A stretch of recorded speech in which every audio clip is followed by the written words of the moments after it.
Iniciamos con el tema del poblamiento de América, que forma parte de la unidad de las sociedades complejas y sociedades autóctonas de lo que hoy es América y Costa Rica. Para poder entender un poquito de eso, vamos a iniciar entonces con las teorías que nos hablan sobre el poblamiento de América.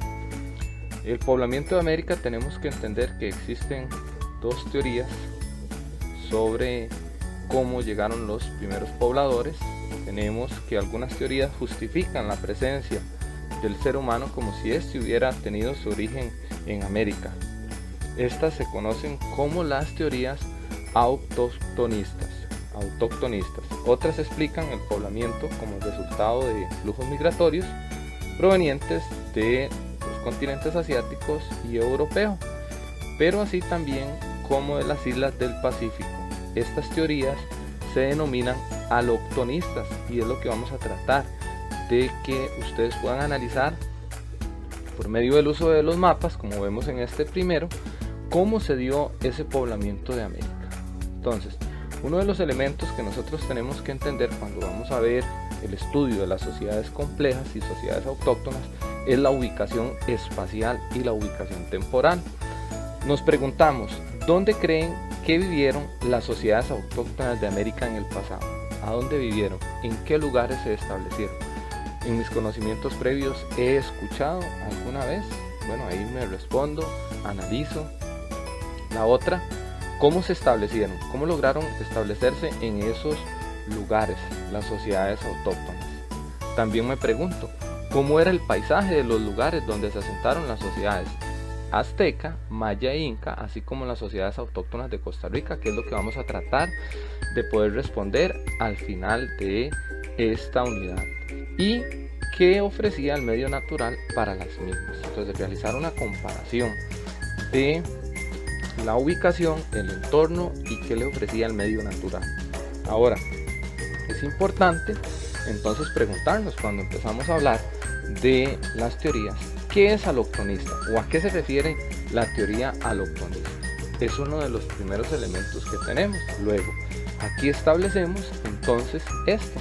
Aloctonista establece que los primeros pobladores de América vinieron de lugares fuera de nuestro continente y que no son propios o autóctonos de América. Eso es lo que quiere decir aloctonista. Por el otro lado, autóctono quiere decir que el hombre no vino de ninguna otra parte, sino que nació o habitó en América desde un principio y más bien de aquí se fue para otros lugares autóctonos. Como ya hemos visto en el proceso de hominización, sabemos que hay elementos que rescatar que hacen que esta teoría no sea creíble. ¿Por qué? Porque los restos más antiguos se han encontrado ¿en dónde? En África, como ya lo hemos analizado en otros temas anteriores. ¿En qué se basó? Principalmente Florentino Mellino en unos huesos que encontró en la Pampa Argentina, pero esta teoría es rechazada porque los huesos eran de animales, y no de seres humanos. Entonces tenemos que saber que no ha sido muy bien aceptado. Entonces nos vamos a centrar a analizar esas teorías aloctonistas que hacen referencia al poblamiento de América. Entonces tenemos la primera teoría, que es la teoría asiática.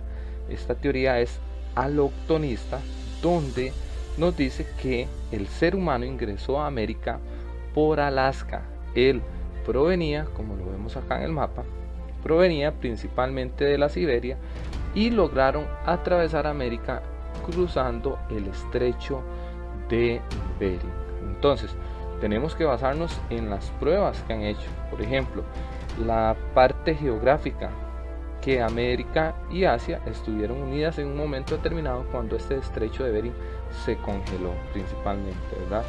En aquellas pruebas antropológicas también está la apariencia física de las etnias. Cuando nosotros hablamos de esas apariencias están los pómulos, que son salidos, un cabello lacio y oscuro, una dentadura y que muchos son lampiños. Entonces esas son pruebas que se han realizado, y sobre todo la parte científica, que son elementos principalmente para comprobar la teoría con restos arqueológicos, ¿verdad? Principalmente uno que nos encontramos ahí es el Niño de Taber, en Canadá, que se asentó por acá. Entonces, analizando bien el mapa, nosotros podemos ver que esto es una de las teorías más aceptadas. ¿Por qué? Por lo que permite principalmente identificar, ¿ok? Ese estrecho de Bering que nosotros lo vemos acá, el estrecho de Bering congelado, y permitió la migración, el traslado principalmente desde el sector de Asia, desde la Siberia, pasando, ¿verdad?, por Alaska, para acentuarse en Norteamérica, y después de ahí nos íbamos a encontrar nosotros que se va a distribuir por el resto del continente. Entonces es uno de los elementos importantes que tenemos que diferenciar. Esta que está enmarcada con azul, entonces, es la teoría asiática. ¿Cómo y por qué venían acá? Principalmente en busca de animales para la caza. Entonces, como todo en la glaciación se había congelado todo lo demás, aquí podemos diferenciar muy bien esto. ¿Estamos? Entonces acá podemos diferenciar la teoría asiática, ¿ok? Por el otro lado tenemos la teoría oceánica o transpacífica, principalmente expuesta por el francés Paul Rivet en la década de 1930, y que él nos expone que el origen del ser humano en América fue, que aparte de llegar de Asia, provenía también de Australia y las islas de la Melanesia. Si nosotros observamos acá, estas rutas de los melanesios permitieron la llegada hacia el sector de América. Entonces, y seguían, ¿verdad? Entonces, estos elementos nosotros tenemos que ver que consideraba que esos habitantes de la Melanesia debieron ser numerosos y que lograron introducir una serie de plantas, ¿verdad?, principalmente que llegaban hacia la zona de América, que también se encontraban en el sector de la Melanesia. Hay que entender. Otros, para él también acepta, Paul Rivet acepta la posibilidad de que se dieron varias migraciones por el estrecho de Bering. Entonces nosotros tenemos que diferenciar muy bien esa ubicación. Ahora, en relación a las teorías, principalmente a la teoría transpacífica, tenemos que reconocer el tipo de embarcaciones que ellos tenían, toda la distancia que tenían que trasladarse para poder llegar hasta América. Aunque lo hicieran de isla en isla, recordemos que la distancia para poder llegar era amplia y sobre todo las condiciones del océano lo impedían. Entonces son elementos, pero él establece también que sí se pudo llegar desde la parte norte por Bering para poder llegar hasta América del Norte en el poblamiento, como les mencionaba anteriormente, en la asiática, en la teoría asiática, que son de las más, hablemoslo así, acertadas hasta el momento. ¿Okay? Entonces tenemos también la teoría de Imbilloni, que él nos propone que fue poblada América por diferentes migraciones en oleadas distintas, y que tanto los australianos y melanesios realizaron un extenso recorrido por tierra hasta el estrecho de Bering, ¿verdad?, en la parte norte. Si nosotros observamos acá, el estrecho de Bering lo tenemos acá bien enmarcado, el estrecho de Bering, que es el punto importante. Ellos tenían que desplazarse por igual por tierra para llegar ahí, y que no lo hicieron por el océano, sino que ellos lo hicieron siempre por tierra, pasando de algunos lugares, principalmente desde la Melanesia, que son las islas más grandes, y como observamos, por tierra hasta llegar a Bering. Estos elementos comparten la teoría asiática, que es una de las más aceptadas, ¿verdad?, de cómo iba dándose el poblamiento. Ok. Entonces, estas teorías ya hemos visto: la teoría autoctonista, la aloctonista, que tiene que ver de la parte asiática, y la transpacífica o la de Imbilloni, que nos establecen a nosotros ese proceso de la llegada de los primeros pobladores. Aproximadamente hace unos 40.000 años, ¿verdad?, se dan las primeras migraciones. Ahí lo tenemos que tener bien claro, ¿verdad? Y ya que llegan a Norteamérica hace unos 16.000 años antes de Cristo, como vamos a poder ir viendo, ¿verdad? Está la teoría de la isla de Pascua también, que nos explica ese proceso de llegada. En la teoría de la isla de Pascua, como vemos a continuación, aquí nosotros podemos ubicar la isla de Pascua, igual como se dio la llegada principalmente hacia Sudamérica. Ahora, en los elementos que nosotros tenemos de esta teoría, dice que los australianos fueron esclavos de los polinesios y estos pueblos partieron desde Pascua hasta llegar a Chile y Perú. Entonces ahí sí estuvieron, se ha comprobado que los polinesios estuvieron en la isla de Pascua, ya que encontramos gigantescas estatuas que ellos lo realizaron, famosas estatuas de la isla de Pascua. Pero es muy criticada, ¿por qué? Porque el viaje de la isla al continente era muy difícil. Y otro de los elementos es por qué los australianos iban a ser esclavos de los polinesios. Aunque se han encontrado similitudes físicas y todo lo demás, como hablamos, muchas de ellas son teorías que sí, algunas tienen más validez que las otras, pero son elementos que debemos de reconocer muy bien en ese proceso de poblamiento. Entonces, si nosotros principalmente nos centramos en la teoría asiática, que es una de las más aceptadas, entonces tenemos que diferenciar muy bien. ¿Qué tenemos que llegar a diferenciar nosotros en esos elementos? Bueno, que el hombre, por medio de la caza, cruzó por el estrecho de Bering y luego empezó a poblar América desde Norteamérica, que fue más o menos en el año 16.000 a.C., para llegar a Centroamérica, que era un paso para dar origen al poblamiento de América del Sur. Es un proceso que viene del norte al sur. Ahora, los otros que pasaron en la parte de la Antártida también, que es la Transpacífica, que no tenían que pasar solamente por este sector que les estoy marcando, sino que salieron de Australia, pasaron para llegar a la Antártida y luego llegaron hasta la parte sur. Entonces también que pudo existir una oleada por aquí, también en esas teorías tenemos, porque se han encontrado restos que en la parte científica sirven de comprobación en esta teoría, ¿verdad? Entonces prácticamente la de Florentino, que ha tenido problemas de comprobación. ¿Por qué?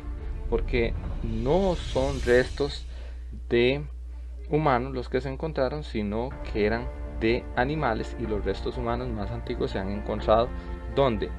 En África. Y después tenemos la que más críticas recibió, la oceánica o la transpacífica, también es por el hecho de que Australia y América fueron pobladas casi al mismo tiempo, por lo que era difícil de que pasaran de Australia a América al mismo tiempo. O sea, la población, los datos que se tienen, estaban siendo pobladas al mismo tiempo. Entonces, eso es uno de los elementos que tenemos. Entonces, ¿cuál es la más aceptada por los expertos hasta el momento? La teoría asiática, la que han dado la referencia de que pasaron por el estrecho de Bering, ¿verdad? Entonces, esos son los elementos que nosotros tenemos que reconocer muy bien, recordando que nosotros vamos a ver el auge y la consolidación de las primeras civilizaciones, pero más adelante con las características propias de cada uno de los pueblos, ¿verdad? Entonces, ahí nosotros observamos en este mapita cómo se da la llegada por diferentes sectores, y también tenemos otra que es el arribo por parte de Europa, principalmente desde Groenlandia, y que logró, ¿verdad? Que no la hablamos ahí porque es una de las que se ha retomado, pero no se ha logrado también consolidar. Y ahí todas estas son las teorías que explican el origen del hombre en diferentes migraciones, ¿verdad? 2500 años antes de Cristo, que es la de Paul Rivet, vimos la transpacífica, hace unos 8000 años, ¿verdad? También que los australianos venían del sur, de la Antártida, aquí lo vemos. Entonces, esos son elementos importantes que nosotros tenemos que diferenciar. Sí, saber que el hombre no es originario o autóctono de América, sino que llegó. Y entonces a partir de acá es que nosotros vamos a analizar las condiciones del medio de aquellas primeras civilizaciones que se establecieron. Pero vamos a analizar principalmente la civilización azteca, ¿verdad? Vamos a analizar la civilización azteca, la civilización maya y la civilización india. Entonces vamos a tratar de diferenciar las características de los espacios geográficos de estas tres grandes civilizaciones, dos de ellas que estaban al momento de la llegada de los españoles, que tuvieron que luchar contra los mismos, y otras que ya estaba en decadencia, ¿verdad? Como la cultura maya. Entonces vamos a analizar, eso sí, las características geográficas de las mismas para poder ir entendiéndolas bien. Ok, ahora ahí tenemos el resumen del poblamiento de América, ¿verdad? Entonces, tomando en cuenta desde el surgimiento del Homo sapiens en el Paleolítico, ¿verdad?, cómo se empieza a dar, ¿verdad?, sobre la inmigración australiana, Méndez Correa, la inmigración oceánica de Paul Rivet, la asiática de Alex y Florentino Ameghino con la autochtonista, ¿verdad? Pero son elementos que ya hemos visto que pueden haber tenido todas partes, menos la de Florentino Ameghino, que pudieron haber llegado desde el sur también en una misma oleada que venían del norte. Entonces son elementos importantes. ¿Por qué? Porque principalmente en el 1400 después de Cristo es que se encuentran elementos de las culturas posclásicas, y ahí es como vamos a ir analizando. Entonces es importante reconocer también los primeros pobladores de América, ¿verdad? ¿De qué tipo eran? No eran ni hombres de Neandertal, sino que son los Homo sapiens. El tipo Homo sapiens, de aquellos, ¿verdad?, que ya habían desarrollado una serie de habilidades. Entonces sabemos que vivían de la caza, principalmente la pesca y la recolección. No eran tan rudimentarios y vivían en bandas, ¿verdad?, nómadas como siempre, de un lugar a otro, dedicados a la caza. Y si nosotros vemos, ellos llegaron a finales del Pleistoceno, ¿verdad?, que es el periodo de las glaciaciones, como estábamos hablando, cuando se congeló el estrecho de Bering. Ellos empezaron a desarrollar en ¿qué?, ¿verdad? Se empezaron a desarrollar en sociedades igualitarias y la injerencia de la última glaciación. Entonces aquí tenemos que lo que les mencionaba ahorita, en las sociedades igualitarias siempre nómadas, cazadores y recolectores, la autoridad se ejercía solo para las actividades como la caza. En la última glaciación alteró la flora y la fauna y desaparece mucha de la megafauna que había, los mamut principalmente, ¿verdad?, y todos los otros, los tigres, dientes de sable. Y entonces el ser humano se tiene que adaptar a esos nuevos ambientes, cazando animales más pequeños, más dedicados a la pesca y sobre todo una domesticación de plantas, ¿verdad?, que va a llevar a la dependencia de las semillas y las raíces, y sobre todo va a desarrollar los asentamientos semipermanentes, o sea, ya desarrollando un estilo de vida un poquito más sedentaria por algún tiempo. Luego tenemos que empieza a desarrollar la agricultura y ya se convierte en sedentario, domestica los animales, a intervenir en el mundo vegetal, y eso se da igual que en los otros sectores, como ya lo hemos analizado con los otros surgimientos de las grandes civilizaciones. En el caso de América, el cultivo de la rosa, que es muy característico de desmontar y quemar para luego sembrar, con tierras muy fértiles. Y se empieza a desarrollar las sociedades de cacicazgos, principalmente, donde el cacique es la máxima autoridad y dirige las actividades de la comunidad. Entonces ahí nosotros vamos a ver que es un puesto hereditario que tiene la función de controlar los recursos, la mano de obra, etcétera. Entonces así es más o menos el proceso que experimentan las diversas sociedades en América, pero del nomadismo a ya lograr consolidar, ¿verdad?, pasar desde ser cazadores y recolectores hasta el desarrollo ya de una agricultura más organizada, ¿verdad? Entonces estamos hablando de que el periodo formativo o preclásico de la agricultura es más o menos en el 1500 antes de Cristo. Entonces no es tan amplio como lo vimos en Mesopotamia, en Egipto, sino que este es más reciente que Egipto y Mesopotamia, y hay que tener en cuenta de que sí desarrollaron la metalurgia y otras actividades que vamos a ir viendo, ¿verdad?, principalmente con ese desarrollo de la agricultura y todo lo demás que viene, la creación de edificación, en la arquitectura, en la parte social. Pero por el momento vamos a quedar acá para ya poder analizar las civilizaciones por separado.